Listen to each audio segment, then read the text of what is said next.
All right, and welcome to Sports Talk. I'm here with Gary Pesko. Gary is the head wrestling coach, Sayville High School. Gary, I wanted to get you on the show because, number one, I think you're a great guy. Number two, I don't know how you stay friends with Paul Bass, but you do, which probably makes you a better guy. Number three, when I interviewed Peter Yazzo, he talked a lot about you and your athleticism, and I was starting to remember that I was like, oh, yeah, Pesko. I used to hear his name all the time when I was in high school. And then you wrestled at Hofstra? I did, yeah. Right, Division I wrestling? Yeah. So you guys had a couple Division I guys coming out of that Sayville program. It's pretty exciting. At that 1 year, yeah. Yeah. Yeah. So tell me how you got started. I know we talked a little bit before when you were talking about Peter Yazzo, but tell me how you started in wrestling and how it became such a big part of your life. And now, 40 years later or so, you're still doing it. Yeah, still doing it. So tell me about that journey. So my first experience of wrestling was at Green Avenue Elementary School. Our phys ed teacher did a unit on wrestling. And I moved in fourth grade, and in the middle of it, I had no idea what was going on. Start from our knees. I got on my back. I thought you start over. I was pinned. I'm like, what? That's it? It's over. So now I know what's going on. So the following year, fifth grade, I come in and I'm like, I'm not getting pinned. Yeah. And then I went up, winning their tournament that they had. Oh, nice. No, my introduction was elementary school too. Right. And then, but it was like one unit, it was 1 year, and then that was it. Lee Van Voorhees he was a football coach at Sayville also. Coach Van Voorhees. I know he was the head coach, right? Yes, for a long time. Varsity head coach. So then in sixth grade, guess who I meet in the finals in sixth grade? Not Pete Yazzo. Pete Yazzo. So Pete Yazzo takes me down. He throws legs in. I'm like, what is going on here? I had no idea what was going on. Yeah, and he wound up pinning me or teching me, whatever it was. I had no idea. And then, earlier I said, we started becoming best friends in sixth grade and been close friends, best friends ever since. And you started traveling a little bit? Yeah, we did all off-season wrestling. His dad took us to Sachem North for training. We went all over every tournament on Long Island and as many tournaments close by as we can get rides to. Pete was saying that room, because I know about the Bayshore room, and he said he went to the Bayshore room and they were like, yeah, it's too crowded here, go somewhere else. Yeah, it was crowded. So Sachem North, Jack Mahoney had a great program going on there. Yeah. And he had Joe Davis. Joe Davison was in there. Right. My training partners were Jimmy Fox, Billy Stark Jr., who was a Greco national champ. So there was so many good wrestlers there to learn from. You get your butt kicked day in and day out, and you're going to figure it out eventually. Sure. He said that room was loaded. Mayo was in that room. Danny Mayo, he didn't do much off-season stuff. He was just one of those naturally gifted. He was a naturally gifted athlete, So I didn't remember him being there that much, but more so Stark and Fox and Scotty Wilson. Yeah, Lanham was over there. A lot were there. So it was Caton, right? Yeah, Wayne. Yeah. So that's the journey. That's the beginning. Yeah, it was the beginning. So out of college, so I go to college. I wrestled Hofstra 4 years. Started 4 years. Who was your coach? Joe Bavaro. So I got recruited by Nick Gallo. Yeah. And he took me in his Corvette, and we're doing like 60 miles an hour around the on-ramp to Hempstead Turnpike, and I'm like, whoa. So he loves his cars. Yeah, he loves his cars. So that was fun, and unfortunately, he resigned that summer before he started. Stuff going on with administration that he just was tired of dealing with.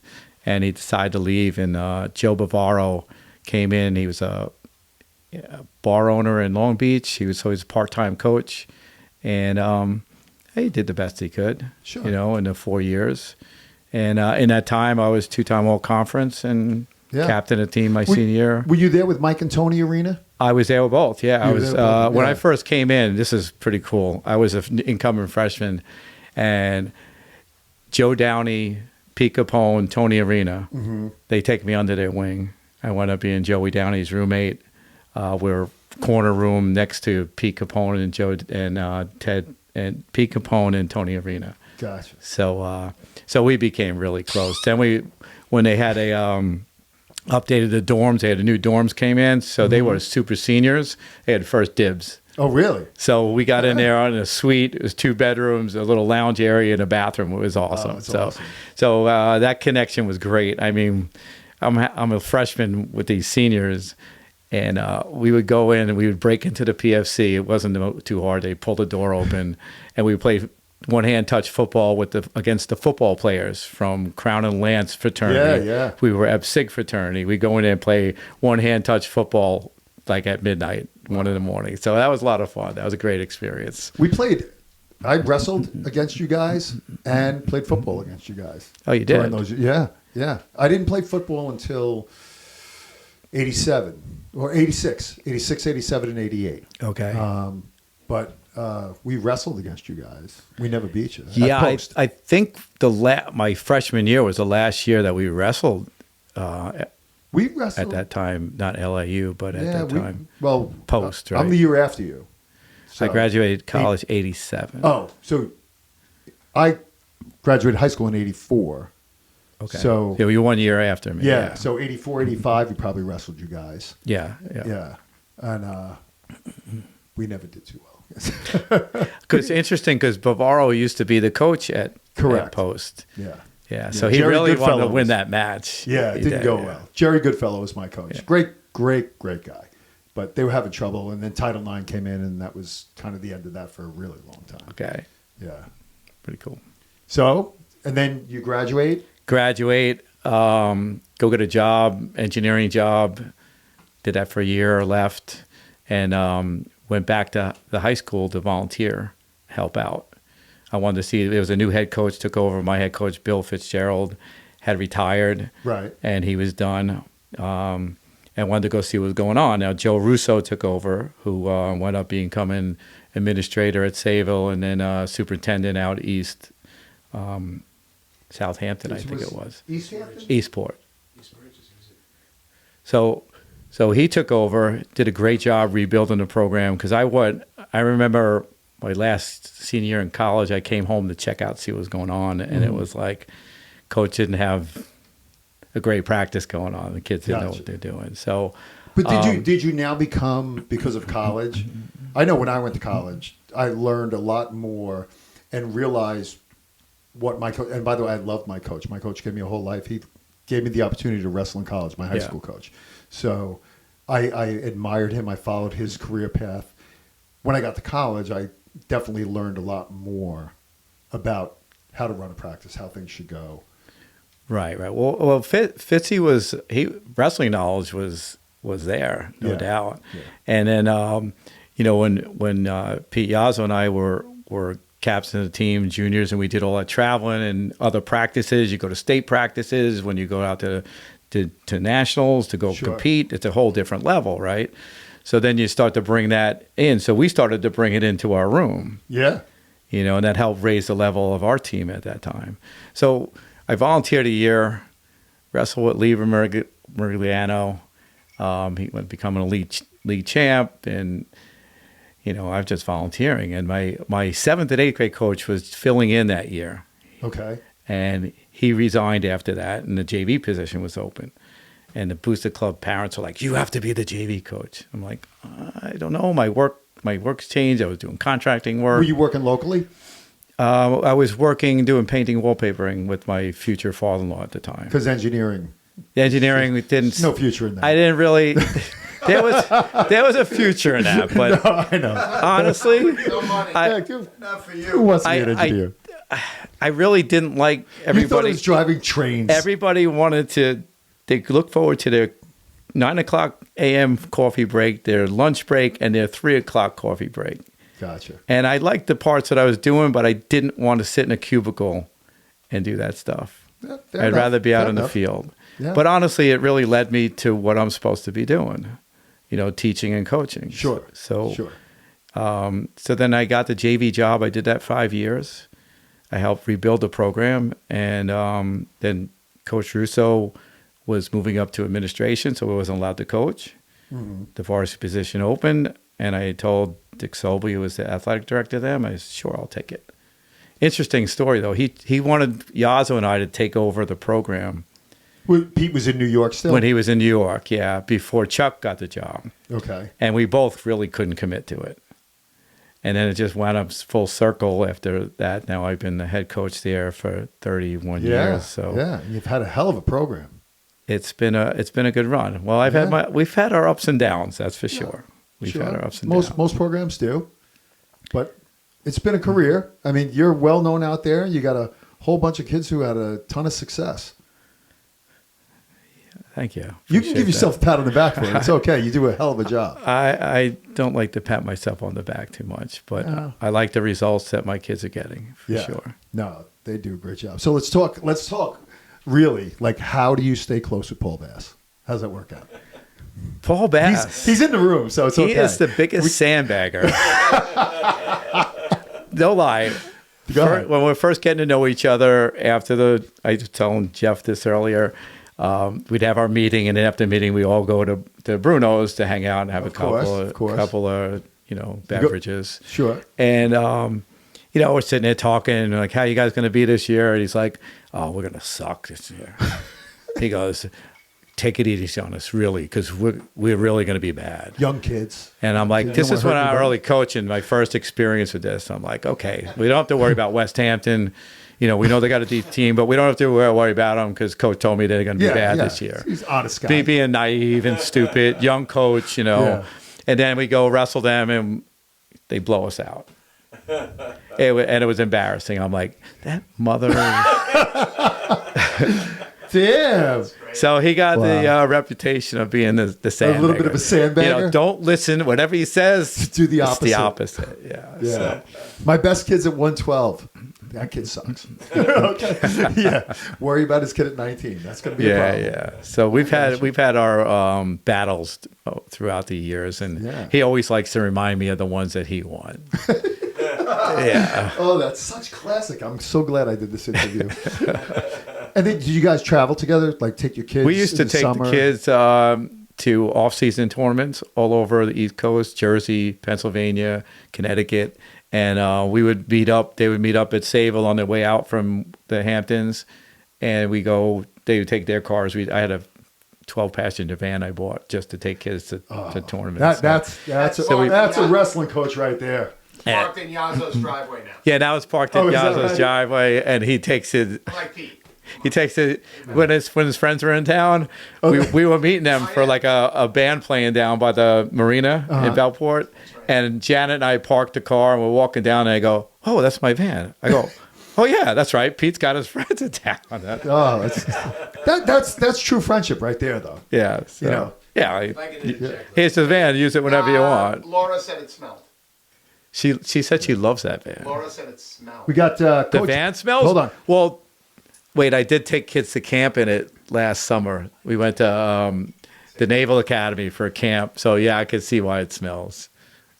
Got Coach Bass in the room. He wants to interject. He wants to defend himself, I think. No, I don't really want to defend myself. But that traveling that we did together, our kids got a lot out of that. Your kids got a lot out of that, and that was we became better friends then. I mean, we always got along. I always knew Gary was not only a great coach, but a classy guy. We were kind of talking to Jeff about it before, about coaches that do things the right way, and Gary always did that. I mean, I'm older than him, and we were, when I was coaching, trying to build our program, we wrestled Coach Russo. And that's what I remember when Gary was first coming up. When he took over, and honestly, I'm not BSing here, his program has just continued to get better and better and better and better. They won the counties 2 years ago. Yeah, I know. Little Sayville winning the 24 years ago. Was it really 4 years ago? 2022. Oh, wow. Yeah, that went quick. But he's also gotten very good, and the loyalty is there. His guys who he coached that come back now. So now he's kind of like a figurehead. All the young guys are doing all the work for him, Yeah. So I'm kidding. I want you to come over here for a minute. Yeah, sit here, Bass. Yeah, sit here. Come on in. And we're not going to edit this. I like it just how it's going. Can I take a sip? And Guma, if you want to jump in wrestling wise, but you can use your outside voice, so we pick it up on the mics.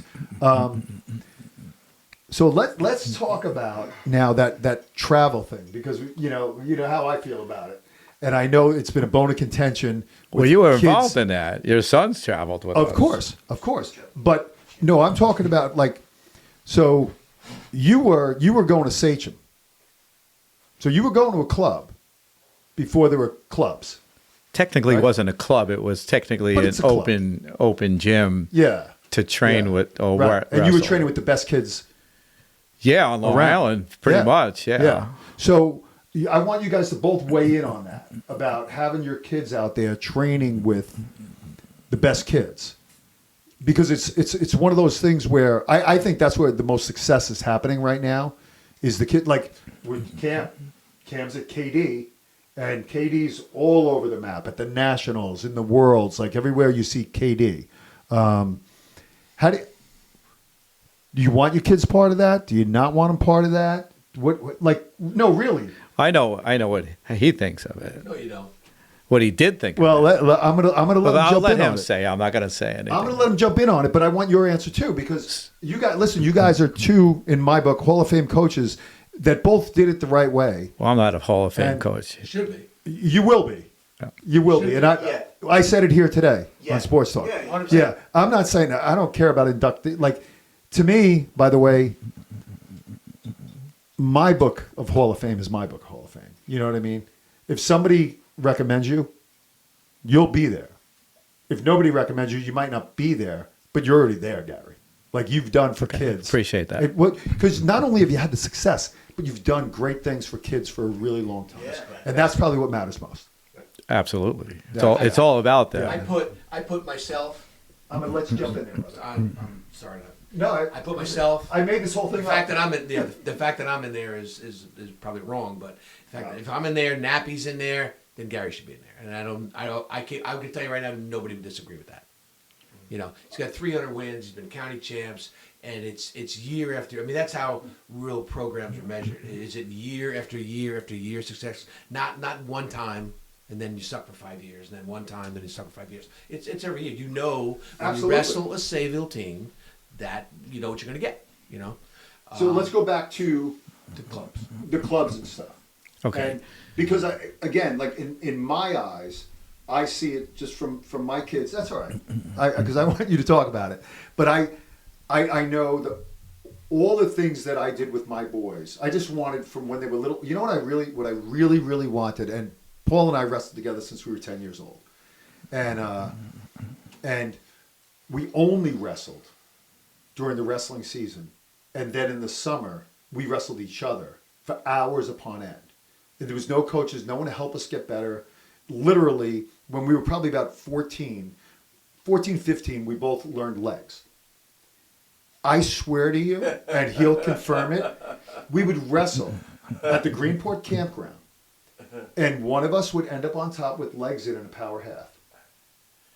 And the guy on the bottom would not give in, and the guy on the top would not let go. And you'd be stuck in that position for like 10 minutes. Just getting cranked. And then eventually the guy on top would relax, whether it was him or me, and the other guy would get out and then be really annoyed and get on top and put legs on and do the same shit. And that was all we knew about wrestling. Right? Yeah. And we torture each other. And That's funny. But I hear when I heard from Pete, when I hear from you, oh, we were going to Sachem, we were wrestling with these guys, and we were traveling and going here and going there. I'm like, God, man, I was your age. I was a year younger. We weren't doing any of that. Well, that's None of it. where Mr. Yazzo had found the connection, and that's where he wanted to take his son. So, as far as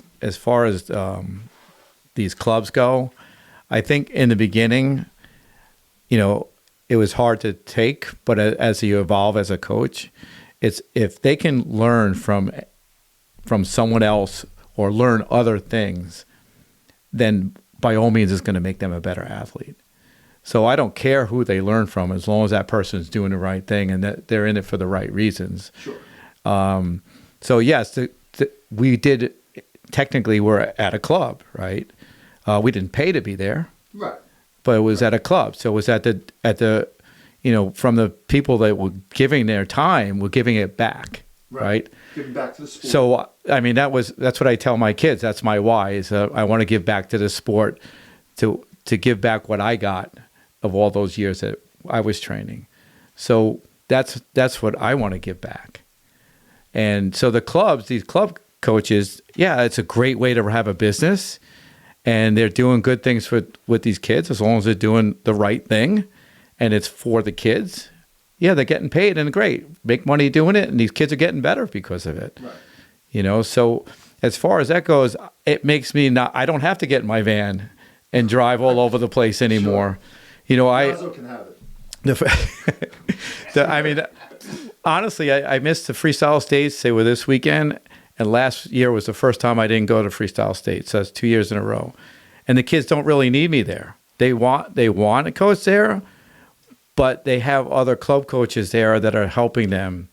I was at a tournament. I went to Manhasset last Saturday. I had 3 kids wrestling there. 2 kids wouldn't have unless I showed up and helped them financially, which they needed, which was great, right? And they did well. But, their club coach that was there in the corner, he would corner any one of my kids, whether they're going to the club or not. Yeah. And I don't know if we can say names, but, No, I got you. I mean, I remember when my kids were younger, and we ended up at certain tournaments, and Mr. Bukina from Mattatuck, he was like, I have both my boys wrestling. Will you go coach them for me, Bob? And it was only because he knew me from traveling around with the boys. Right. And I was honored. I was like, yeah, I'll grab them, sure. I'll do whatever you want. I'll do it with any kid there. So it's interesting. So how long ago was this? I can't remember how long ago. Jump in anytime. You want to go? No, but all right. So back in the day, we actually had a club at Sayville. We didn't call it a club. We called it a club, but it wasn't like you didn't have to pay to be in it.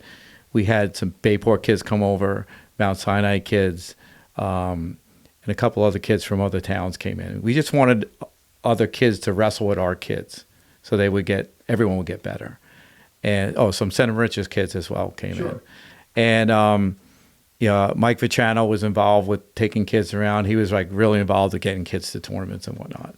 And he was a big help. And getting those other kids into our room helped our kids get better. And we would take them in the van to tournaments as well. And Jacob Restrepo came in as an 8th grader. His dad, Carlos, came to me and he said, I want you to take him. He's not sure if he wants to wrestle or not. And I don't want to push him. So the dad took a step back. And I said, no problem. We took him with us to Pennsylvania. And he did awesome. But he still wasn't sure if he wanted to wrestle. So I dropped him off and I told his dad he's a great athlete. He's got a lot of potential. He's just got to wait to see if he likes it. And no lie, Restrepo was subbing at Connecticut where I teach. Mm-hmm. And he comes to my classroom and he starts talking to me and he's like, I always appreciate what you did for me and how you brought me around and helped me out to love this sport. So there's a kid with state champ, like college D1 wrestling.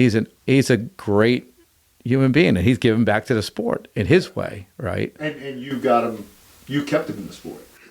I guess I don't take credit for that, but he gives me credit for that. I never thought of it back then of that. Yeah.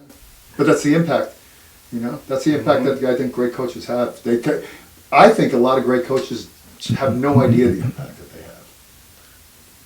You're probably the most average kid in your room that never achieved anything major. Right. Looks at you like a god and says, "This guy changed my life." You don't have to be a state champion to change your life. No, You give them the gift of wrestling and discipline and all the hard things that come with it. Yeah. You're giving it, I believe, because I was given that gift, that you're giving that gift and they're accepting it, and now they feel like they can do anything in their life. They can achieve anything. Well, that's the goal. That's the goal. 100%. Just had that conversation today with somebody. Jump in on the whole. Come on, let's hear about the clubs, Coach Bass. Well, I mean, I think you kind of said it all. I think that clearly kids get better when they wrestle other kids. And we had our own club. We had our own club like you had your own club. our kids used to wrestle each other. Senator Rich's kids were there. We did stuff with Hampton Bays, with Bellport, and then we traveled to all the tournaments. And we've spent 2 weeks in Pennsylvania during the year. The only way your kids get better is by wrestling other kids. There's no doubt about it. But you also brought up something, and you said the club coaches are doing the right thing. Maybe you should expand on that, because that's my issue. That's my issue. When doing what's best for kids, or are you doing this because it's your living, and you're not really caring about kids? Because we all, you and I, you when you were coaching, you care about your kids. It's like they're your kids. Like you don't just care about how they're finishing their high crotch. You care about their family life, what's going on in their life, what they're going to do with the rest of their life. We love them like our own kids, and we care about them. I'm not so sure that that's happening at that other level. And the other part is and it's just really just me. I'm very, very into dual meets and team camaraderie. And I think that was evident. I mean, we were really into the parents being involved, a program where the kids support each other. They're building relationships. And I found that many teams who, quite frankly, we would beat with more talent, but kids were more interested in what they were doing, and their parents were more interested in what they were doing, and their club coach or whatever. They weren't a team. And I don't know. I think kids' memories of when they graduate, their moments aren't always what they did. It's what they experienced with other people. And that team concept was really important. If you go back to the beginning of the club things, like I wouldn't even call what Jack was doing club, because it was just open to anybody that wanted to come in. Yeah. You know, that wasn't really a club. Like I just look at it as It wasn't a club. There was no fee or Right. anything. But it also tells you a lot I don't know about. if it becomes a club because it has a fee. Like I think like Scott Detour was in that room, Yeah. right? And then when Scott and I became close friends, and we started going to a lot of wrestling stuff together as adults, he'd run into the Brzezinskis and all these people, and he knew everybody. And I'm like, how do you? He goes, oh, I used to go to Bayshore with them. Oh, I used to go to Sachem with them. Well, it's like an open mats versus a club. I mean, a lot of schools have an Call it open what you mats will, thing going, and like but you never know who's going to show up. I just look at it enviously, wishing that my coach would have said, you know, hey, there's off-season wrestling going on everywhere. Yeah. You guys need to get out there. You know, we did the Bob Backlund tournament. Was the only Bob Backlund off-season thing I tournament. ever did, ever in high school. Yeah. That was it. One tournament on the off-season. Other than that, we went to Strasbourg. Oh, really? We went to Because Strasbourg. we had But it was because we had freestyle tournaments all over when I was We a did none of kid. it. That's how I got to know all those. I got to know. know all the Suffolk County wrestlers by going into these tournaments. The Cummings brothers. What I was saying before was, it started a lot with Joe Patrovich, and the reason why, he had a lot of talent, and he was trying to get the best kids on the island together to work out to be better. That's how it started. Joe wasn't doing that to be rich. Joe wasn't doing that to steal kids. Joe he was doing that, as we're talking, the betterment of wrestling and the betterment of kids. right. And there are people like that, but not everybody's like that. And you alluded to that, Right. with And you I know, understand doing the that. right thing, and I understand. that's always Yeah, always I agree with that. There's some people that's that really my thing. And I that know are- you think like I'm anti-club. No, I no, got to I- tell you right now, if my kid is going to a program where they do no wrestling, or my grandkid, I should say, at this point, or is going to a program where they're not doing anything in the off season, he's going to a club, you know. And but if you did it, I did it. We offered those things to our kids. As soon as the season ended, we took a week off. We did, you know, and then it was all right, fellas. Freestyle season starts. We're preparing for the freestyle states. After that, we might be going to the nationals. After that, we're preparing for camp. After that, you know, you had a set year-long program. But and if you don't have that, then you have every right to go anywhere you want. And in my view, your coach really isn't doing. You'll give me trouble here, but your coach really isn't doing your kid the right thing. Like you gotta be taking kids to other places. Well, you have to be doing that. That expands Right. on some of the coaches that like yourself and stuff. You know, there's in-season wrestling, but coaches, Mecca, you know, when you're in it, you know, you're going year round with these guys. On your own time, being there, getting these kids, finding better wrestlers, especially the smaller schools, right? It's hard to find, like my own son at Miller Place, he got to a point where no one could really roll. I had to bring him to Floyd or whatever to get better talent to raise it up. You know, and you know who's there? Tony Mecca's there all season long.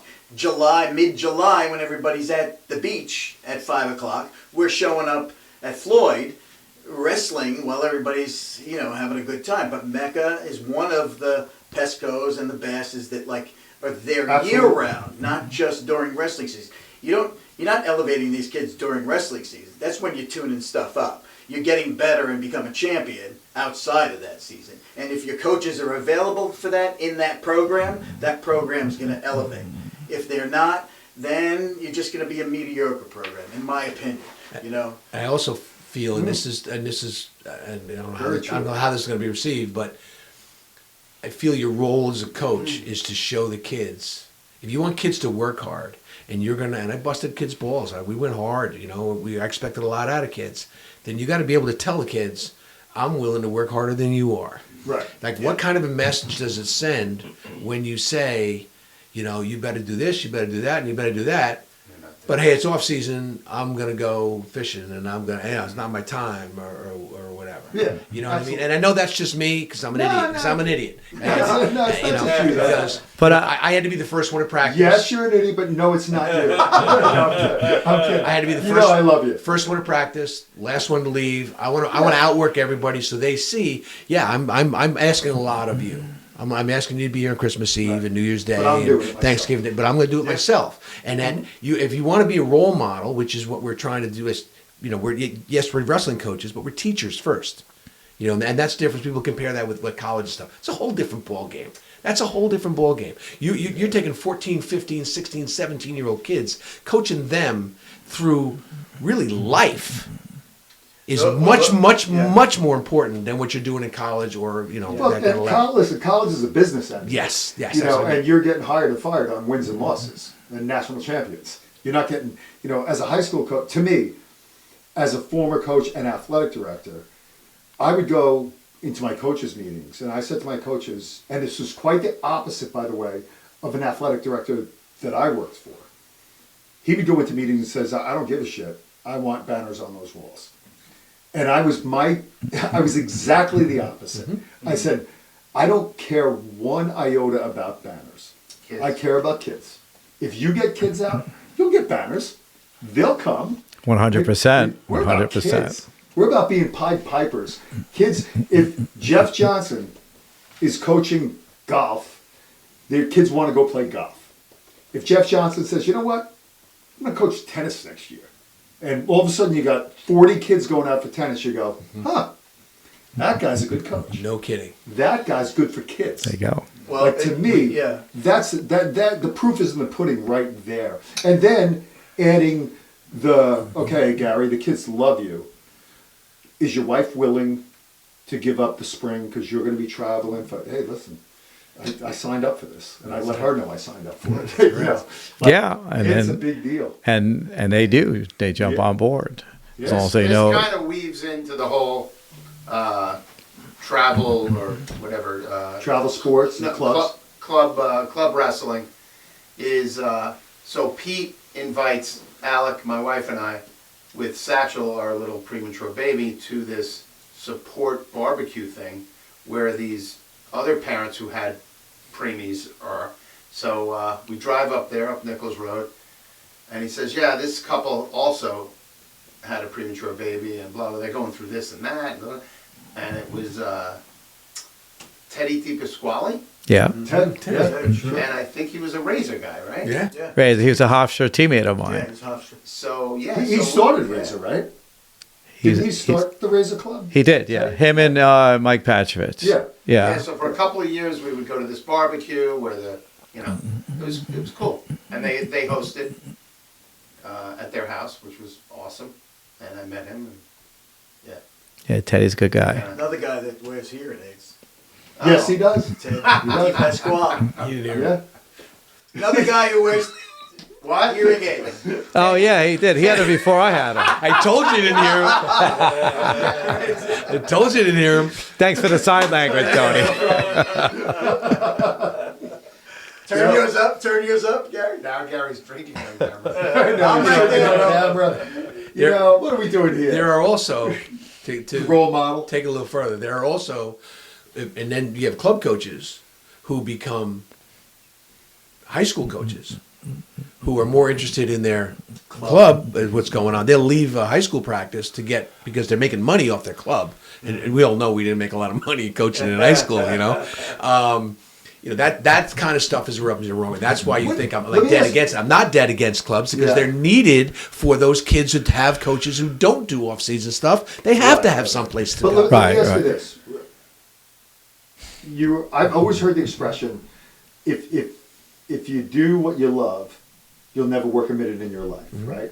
So we all love wrestling.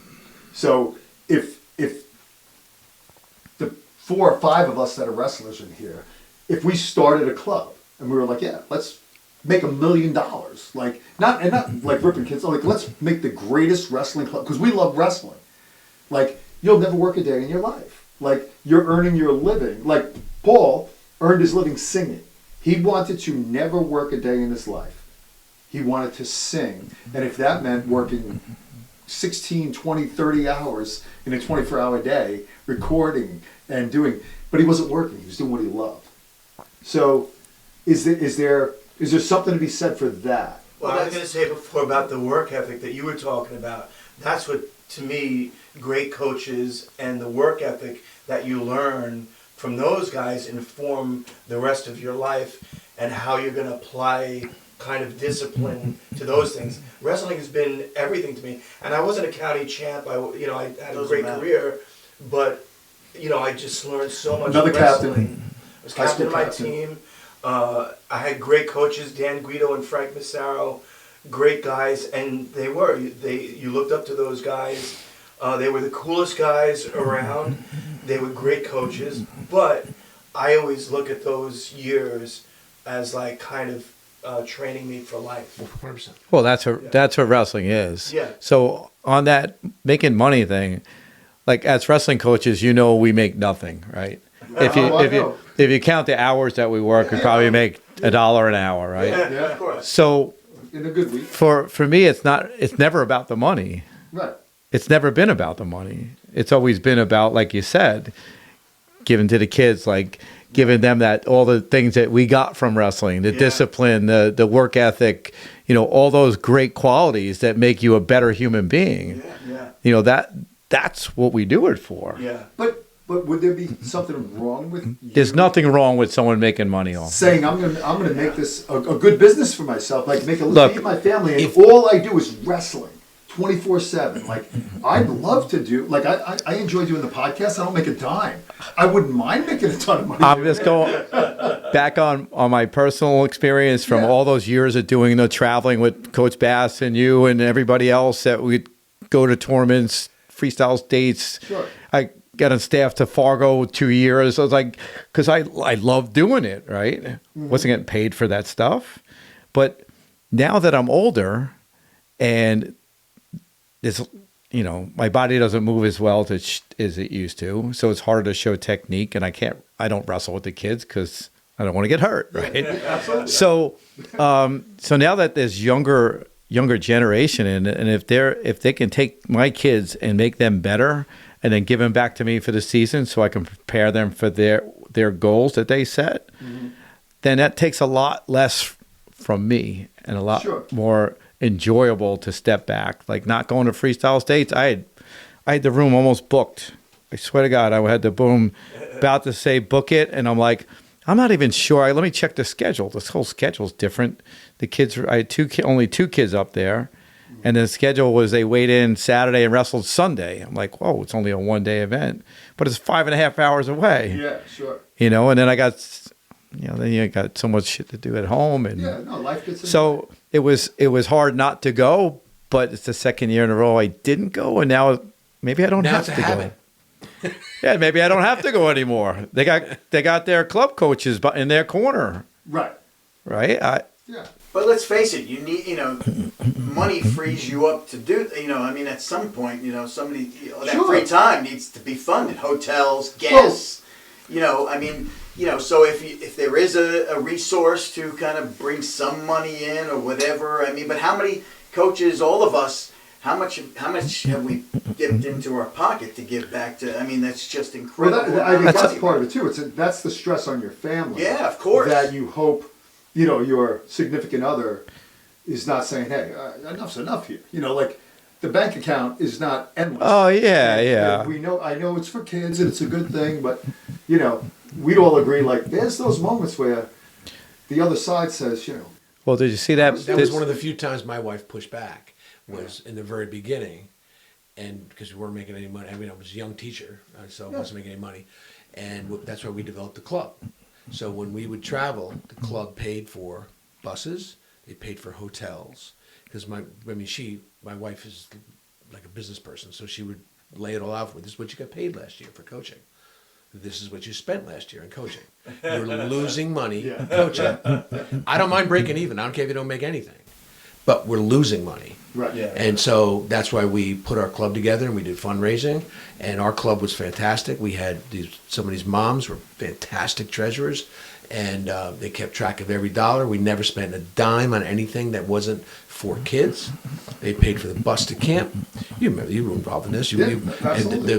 the hotels for the nationals, the hotels for freestyle states, hotels when we went to Jersey and Pennsylvania and Massachusetts and yada yada yada. So that definitely helped. But I just always felt the head coach should be there wherever it was going on. I really do. And on that note, it's like I think a lot of people don't. We can, we're highlighting Gary here today and stuff, but he's just a representative of the other coaches in this room. But it's something where you have to. Everybody thinks maybe just being a wrestling coach is out on the mat showing moves and stuff, but there's a whole nother dimension to it. The economics of it, the help. Each individual kid. Some kids might not have any money. They might not have a ride to practice. You're swinging by or making the elements. Or their parents don't have the funds to. Right.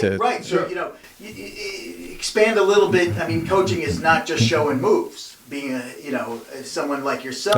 Like Coach Bass said, it was like being a role model. So Yeah. he said the same thing. yeah. So It's a lot of times being a parent too. I just thought about something about the club coaches or the kids going out and wrestling without you being there. I see them becoming more independent and not relying. Because I remember all those years of traveling, we had some success, but not like a big success, right? And I kind of feel like the kids are more independent about taking ownership of their own careers by going to these clubs. And then, they're spending money to go, but they're going and they're going religiously. And then even after practice, they have a couple kids going to a club practice. Sure. And I try to monitor that a little bit. Like, Yes, I don't like that. let's not go too much.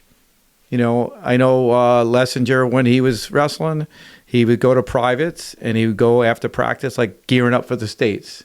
Sure. And he would go to another practice after our practice, but he wouldn't hold back during our practice. So a lot of that independence, I think, helps them focus more on themselves instead of like, the coach is going to be here, I don't have to worry. You know what I mean? So I think I see that's a positive thing. So they're learning from other coaches, and then that coach is not their head coach, and then to be in relationship with them is important so that they're not getting shown things differently. Right. That's what I was talking about. Because I've been in that situation where I did a lot of scouting, and you're looking at a situation and you're saying, okay, Bob, this is what we got to do this week. We got to work on this week. And then the kid is telling you, well, my club coach said, or so-and-so said, that's a problem. Yes, it could be a problem, yes. As long as you're on the same page and you have a relationship with the club coach. I did see an article once about, it's big out west, like in Iowa. Like Midwest, it's all clubs. Sure. And they're starting when the kids are young.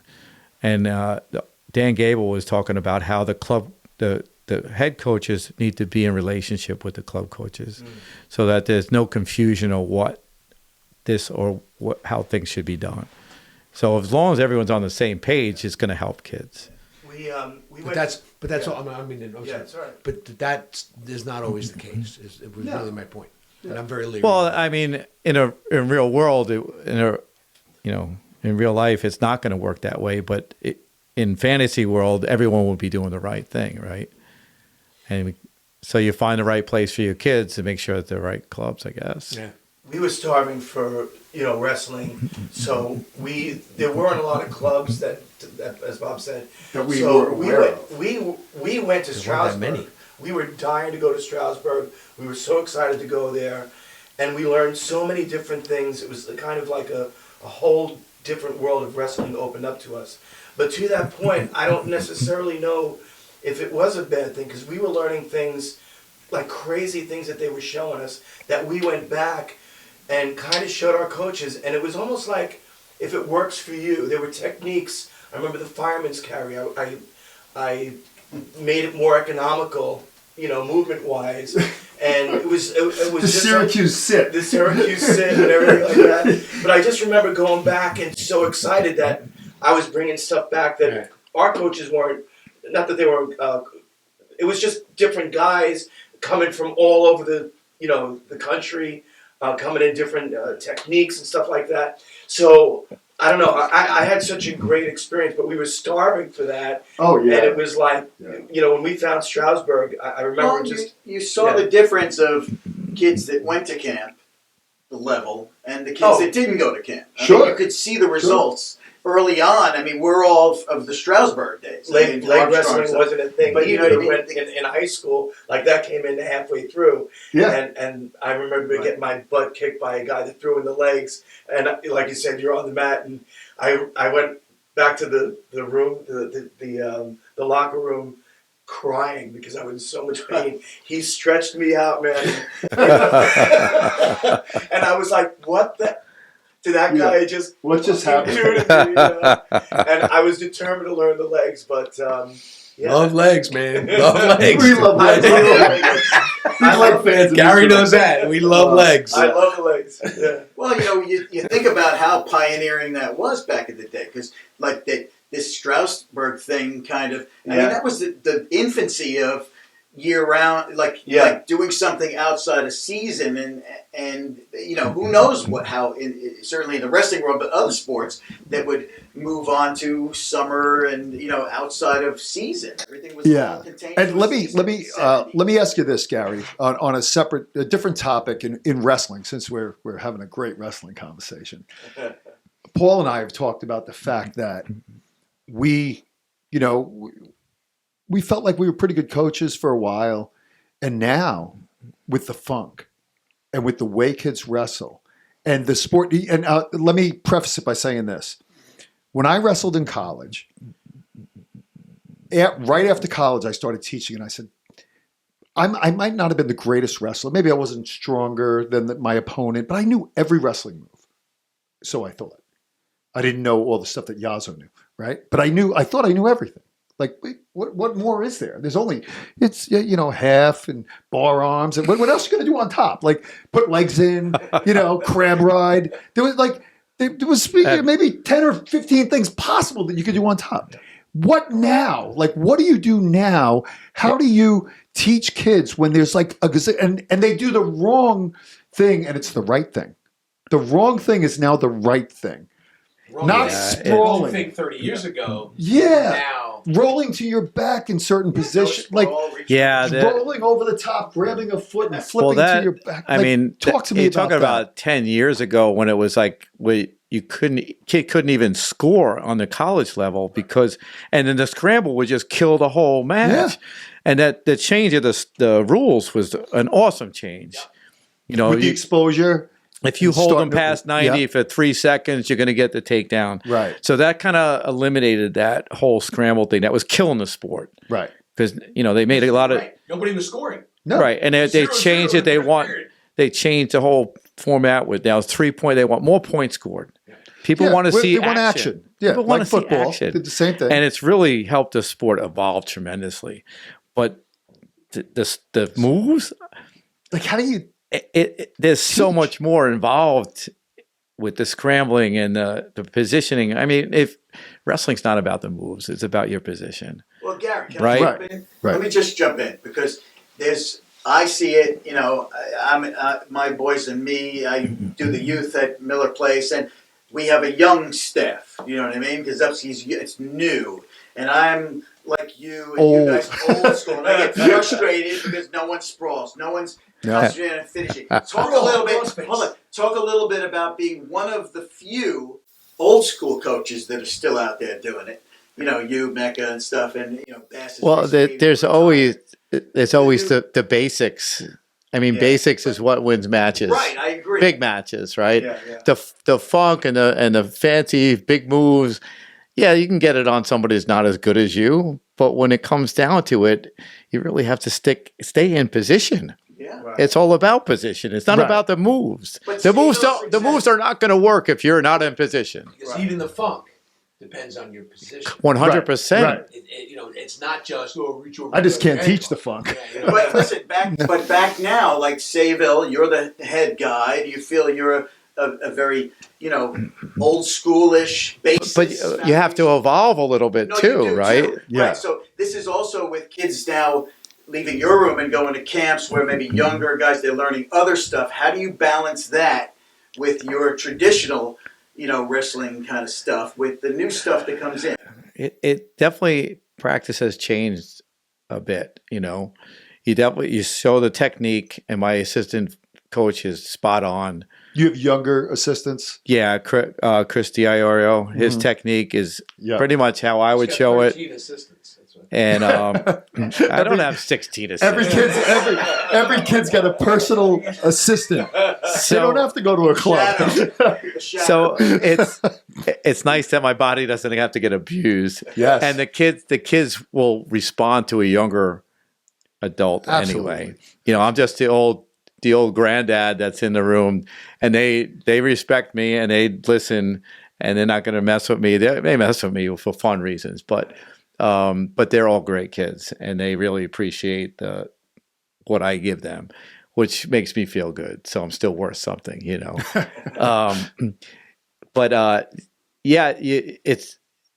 You walk around the room, and I pick kids like, "What are you doing? Where are your hips supposed to be?" Like, and it's not about the move's not going to work.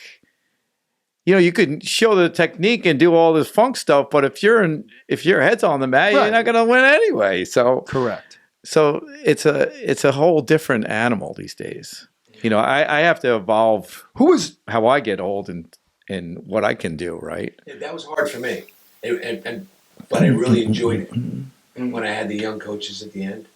And I remember Sean Brocking saying to me the counties one time, because I had a kid who wrestled very lazily, and it was just lay in the bottom and look for ankles. I was going to say we just had this conversation, you and I, recently. And I remember, I mean, you know well, I'm a control freak. So for me to be in the counties and not being in the corner, and I realized, wise old age, I'm not helping this kid because he was frustrating the hell out of me when I was in the corner. Mm. You know, I like physical kids. I like a lot of action. And he would just lay on the bottom and then look for a kid's ankle and then kind of work his way up. And it would just drive me nuts. He wouldn't sprawl. I know exactly what he's He'd talking grab an ankle. And I remember his junior year, Ethan Mitchell was my assistant and Pete Torrey. And I said to them, from now on, you're in Dane's corner. You coach Dane. Because I'm not helping him. I'm not helping him at all. Well, if I remember correctly, he was very active in the corners. If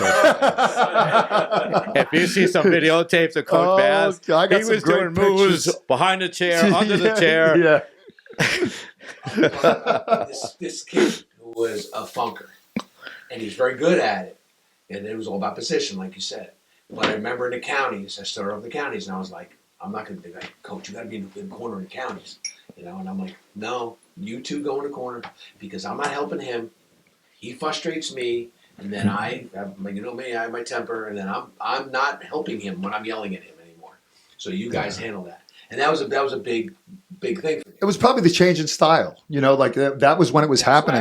Yeah. That was when it was And happening. it That was big change. frustrating to help me, like sprawl crossface. Don't have a guy shoot on you and just sit on your ass. You know, like, and he would get away with it. Well, you're talking about that's why a good formula is kind of, you have your more senior coach and a young guy, so you have the balance of two Sure. in your corner or wherever, like in the room. Sure. And that dynamic is probably constructive in a program. Yeah, you're where I was at that in those last couple of years, and when you were around, and I enjoyed that a lot. I enjoyed being, like you said, I was still demonstrating stuff and with a lot of creaks and cracks and stuff like that, but they were wrestling with the kids, and they were the ones doing a lot, and it would be easy to say, like you're doing with it, you know, you can see more than they see, so you can say, hey, Bob is not clearing his hips here. You see how he's doing, you know, and they go and work with him, but you're the one kind of seeing it, you know. Yeah, that was fun. Who's your biggest influence For the sport of wrestling. for the sport of wrestling, for life? Whatever. Who's your biggest influence? Who do you give credit to? Getting involved in wrestling as much as I did had to do with Mr. Yazzo and the conversations we had. Yeah, The conversations that Pete had heard 1,000 times and didn't want to sit in the room. Yeah. So yeah, that and just having a close friend to go do all this stuff with. You know, so here's a funny story. We're out at Iowa for the junior nationals, right? And we're sitting in the bunk bed, and it's the day of weigh-ins, so we're all sucked out. And I go, oh, Pete, by the way, happy birthday. It was his birthday. He's on the top bunk, and he's like Louis, and well, that was a good breakfast, good birthday. You know, like so, you know, so sharing that stuff with him, and then you know, watching his career go through college. You know, unfortunately, I wasn't as involved with his life at the time when he was doing all the winning. Well, you were doing your own thing. Well, yes, yeah. But I wasn't, you know, nearly successful as he was, and I look back now as an adult, and I missed those times of going there and watching him. You know, I went his freshman year, and then after that, I didn't go again. You know, Hofstra, we had Pete Capone was our only All-American back then, and two-time All-American. It was national finals. I should have been there watching. I should have been there wrestling it that year, but I didn't. But things don't work out that way. So we had a little low, you know, in our contact, but we always stayed close. And what when we're all gone, we're out of here, off this earth. Gary Pesko, what's his legacy? When people say that name, what do you want that to mean? That I gave a shit. Love it. That's emotional right there. Love it. Yeah, that I cared about the people that I had contacts with, you know, that I in my life, students, athletes, whatever it may be. God bless you. You're a good man, Gary Pesko. Thanks.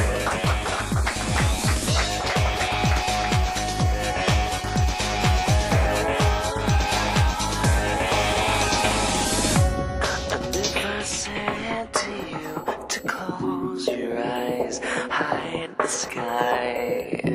Please put all your faith in me. And if I said nothing instead, would that bring you to your knees? Do you see a imagination as a waste of time, a dreamer's crime? The feet of